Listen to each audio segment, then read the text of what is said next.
Ladies and gentlemen, Mr. John Sefakis. I'll see you later. Thank you very much, Gail. And thank you all for coming. I just wanted to say a few words in opening to let you know what's happening tonight. We're here to honor Agnes, but also all of our dancers and all of our members who are dancers. And also, Carol has a little surprise for you at the end of the show. She'll be passing out some butter. She really will.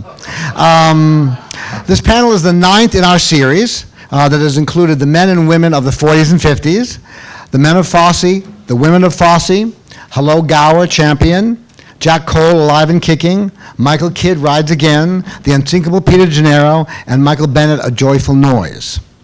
Our mission is to promote a community of support for the mature dancer. And we do this in many ways. We do this with our panels, with our award shows, socials, dance concerts, volunteer events, and our legacy and arts workplace projects. We're here for you, the audience, made up of friends and peers, young and old, dance people, theater people, eager to learn and be entertained by the people that made history during the most creative time in the American musical theater. Excuse me for a second. And every panel is special and different, and everyone brings a new insight into the creative artists that we're honoring. So let's begin. We're having two panels tonight. The first panel is our ballet panel, and then there's an intermission, then our Broadway panel. So I will now be introducing the moderator and panelists, and then once I finish introducing them, they'll come on stage and take their place here, and we'll begin the panel. So first up will be our moderator, Paul Sutherland from Ballet Theater, who also worked with Agnes on many ballets. Next, Gemze De Lappe, who will be doing double duty, her assistant for many years. She'll be sitting on both panels.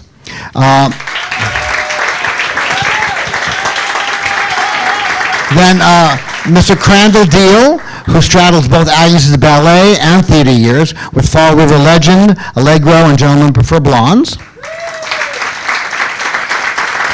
Then Christine Sarry from ABT, who performed a wonderful revival of rodeo in the 70s. And Bill Guske from Ballet Theater, and Gail Reese, who did the Four Marys. So please welcome them all. Everybody come on out. Gail, Gemze, Paul. Yeah, oh, there you are. Okay. Who's missing? Bill Guske. Bill Guske. Where's Bill? What, did he go to the bathroom? What, he went to the bathroom or something? Okay, so I will give the mics to, you have one on that side and one on this side, and go.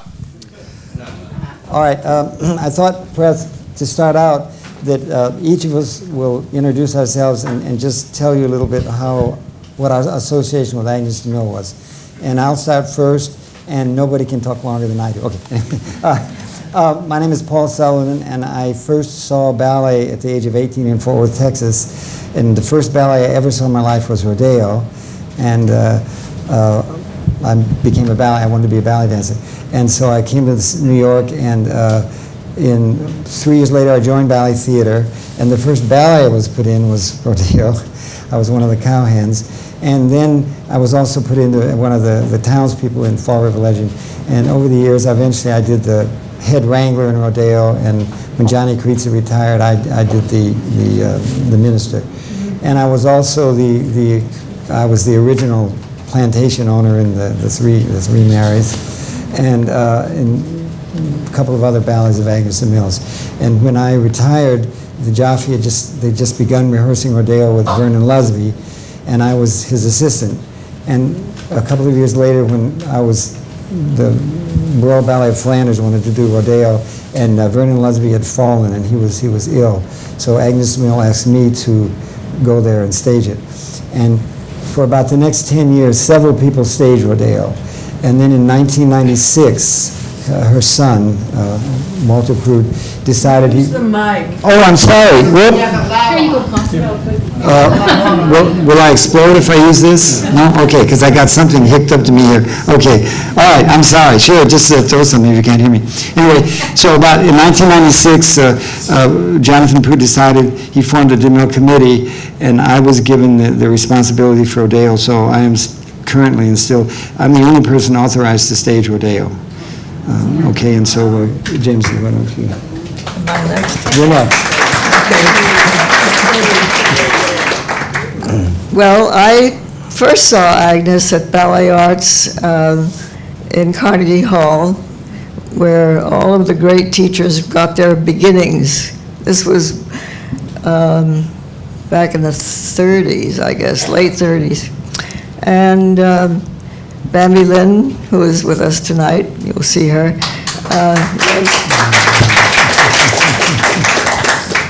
She was in class. She came from Mordkin's studio down the hall and wound up with us. And we'd see Agnes come in, and Miss De Mille at that time,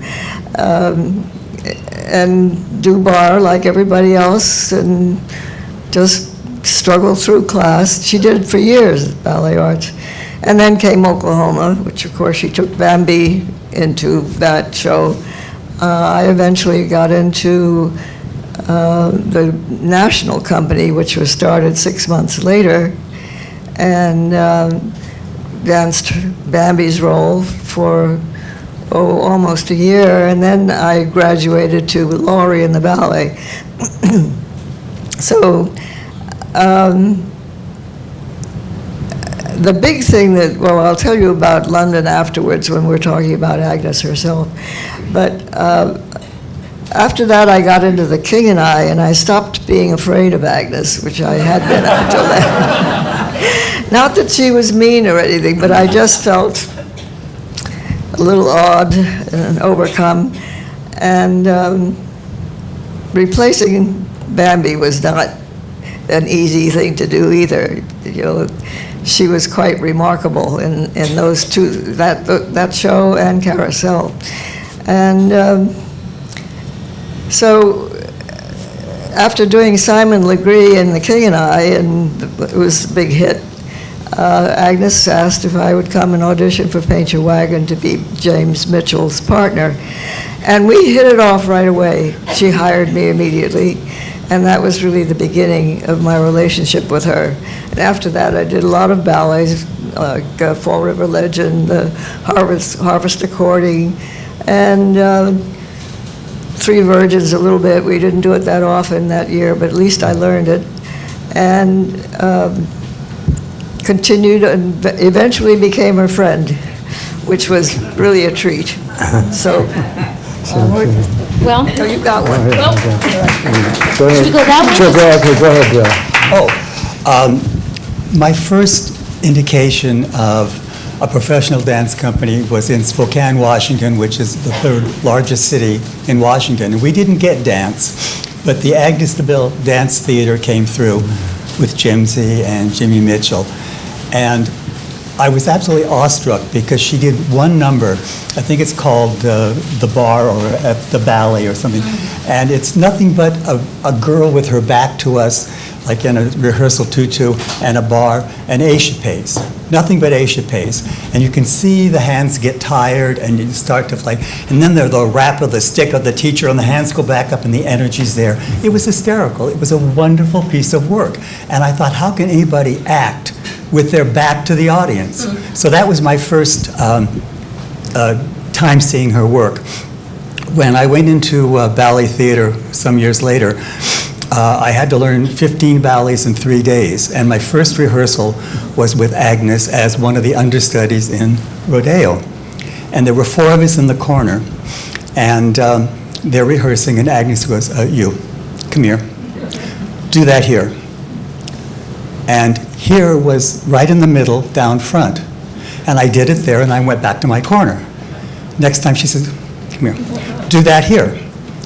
Well, what happened was she added an extra cow hand, and everybody had to move a few inches to accommodate this extra body. And we fly to London, and nobody had thought about it, but there was no costume for me. So they go back to the original trunk of the original clothes, picked out the one that wasn't rotted, and that's what I wore for 3 years. And speaking of costumes, Agnes actually danced the cowgirl in London only. And she was not of the age of the cowgirl, and she was not of the demeanor, the size, but she was very smart. She had huge black stripes put down the side of her pants, which cut her figure like this. Smart lady. That was the first time I worked with her.